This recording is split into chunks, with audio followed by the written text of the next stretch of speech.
Refractive index की बात आती है। तो रिफ्रैक्टिव इंडेक्स होता क्या है ना? क्योंकि एक्चुअली होता ये है, ये जो कांस्टेंट आता है ना, ये रिफ्रैक्टिव इंडेक्स होता है कांस्टेंट। तो हम पढ़ेंगे रिफ्रैक्टिव इंडेक्स, है ना, क्या वैल्यूज होती है। तो उससे ये पता चलता है कि कितना बेंड होने वाला है।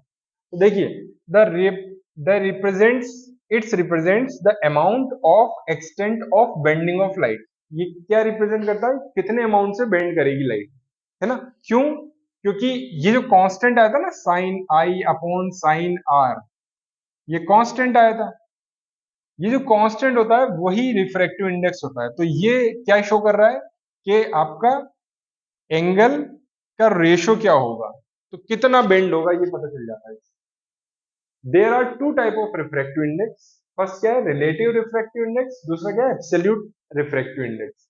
इनकी भी डेफिनेशन आ जाती है, ये अंडरस्टैंडिंग के लिए बहुत जरूरी है। रिलेटिव रिफ्रैक्टिव इंडेक्स ये अंडरस्टैंडिंग के लिए जरूरी है, डेफिनेशन कम आती है। अंडरस्टैंडिंग में क्या बोल रहा है देखिए। तो हम इसे रिप्रेजेंट किस तरीके से कर रहे हैं? n21 से कर रहे हैं सबसे पहले। तो n21 का मतलब क्या होता है? यहाँ लिखा हुआ है, when light travel from one medium to another medium two, है ना? एक मीडियम से सेकंड मीडियम में जा रही है ना? ये वाला मीडियम एयर है, ये वाला ग्लास है, ये रेयरर है, ये डेंसर है।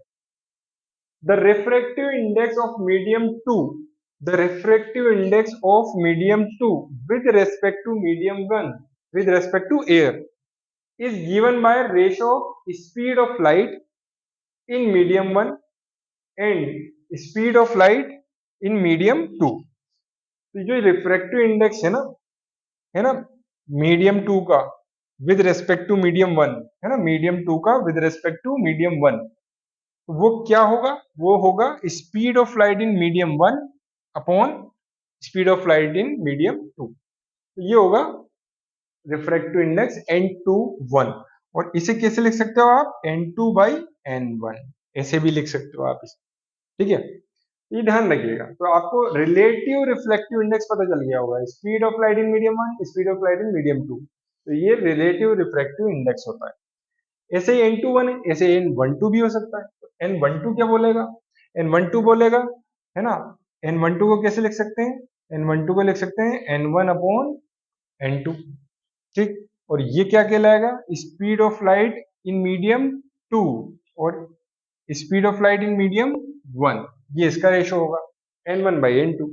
अच्छा, इसको एक अलग स्टाइल से भी लिख सकते हैं। देखिए, इसको हम क्या, इससे नीचे लाएं 1 और n1 को नीचे ले आए, इससे लिख सकते हैं। इससे n2/n1 को कैसे लिख सकते हैं? 1/n21 भी लिख सकते हैं। तो ऐसे भी लिखा जा सकता है इसे। और ये बोला क्या जाएगा? Refractive index of medium 1 with respect to medium 2। तो ये ध्यान रखिएगा।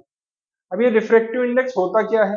एब्सोल्यूट रिफ्रैक्टिव इंडेक्स होता क्या है? तो ये होता है the refractive index of one medium with respect to vacuum और air is known as absolute refractive index. तो अगर रिफ्रैक्टिव इंडेक्स की बात कराई जाए तो वैक्यूम के अंदर या एयर के अंदर स्पीड ऑफ लाइट और speed of light in medium, ये क्या कहलाएगा? हमारा रिफ्रैक्टिव इंडेक्स, है ना, एब्सोल्यूट रिफ्रैक्टिव इंडेक्स। तो n is equals to c/v। तो ये याद रखिएगा, ये डायरेक्ट पूछ लिया जाता है ना, बोर्ड के अंदर पूछ लिया जाता है। तो इसे थोड़ा सा ध्यान में रखना।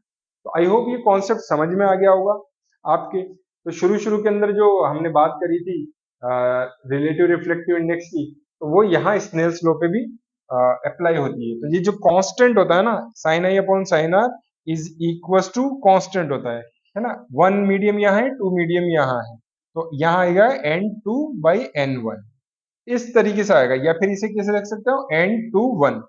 या फिर इसे और कैसे लिख सकते हो? 1/n12 ऐसे भी लिख सकते हैं अपन इसे। तो ये सब चीजें sine i upon sine r Snell's law होती है। तो ये ध्यान रखिएगा कि स्नेल्स लॉ क्या होता है और रिलेटिव और एब्सोल्यूट रिफ्रैक्टिव इंडेक्स क्या होता है।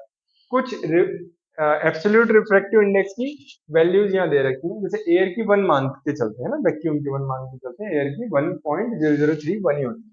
बाकी ये कुछ वैल्यूज हैं जो आपको याद नहीं रखना, क्योंकि आपके पास आ जाएगी। सबसे ज्यादा किसकी होती है? 2.42 डायमंड की होती है। ये थोड़ा सा आप ध्यान रखिए, ठीक है। तो ये सब चीजें रहती हैं, ये आपको लिखी भी आएंगी अगर न्यूमेरिकल आएगा तो, ठीक है।